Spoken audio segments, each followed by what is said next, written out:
बेकायदा अग्निशस्त्र व जिवंत कारतुसे जवळ बाळगल्याप्रकरणी पनवेल तालुका पोलिसांनी एका तरुणाविरोधात गुन्हा दाखल करून त्याची रवानगी तळोजा जेलमध्ये केली आहे।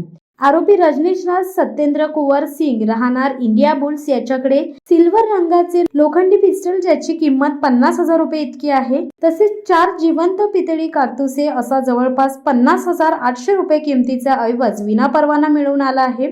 याबाबत खबऱ्यांकडून माहिती वरिष्ठ पोलीस निरीक्षक अनिल पाटील यांना मिळताच त्यांच्या मार्गदर्शनाखाली सहाय्यक पोलीस निरीक्षक संजय गळवे, सहाय्यक पोलीस निरीक्षक सचिन पोवार, पुणे शाखेचे सहाय्यक पोलीस निरीक्षक संजय गळवे, सहाय्यक पोलीस निरीक्षक अर्चना कुदळे व पथकाने सदर तरुणाला कोणगाव येथून ताब्यात घेऊन त्याच्याकडून बेकायदा अग्निशस्त्र व जिवंत कारतुसे हस्तगत केले। यावेळी गुन्हे शाखेचे पोलीस हवालदार महेश धुमाळ, पोलीस हवालदार विजय देवरे, पोलीस हवालदार सुनील कुदळे, पोलीस शिपाई आकाश भगत आदींच्या पथकाने या तरुणाची सखोल चौकशी करून सदर अग्निशस्त्र कोणासाठी व कुठून आणले होते या संदर्भात माहिती घेतली।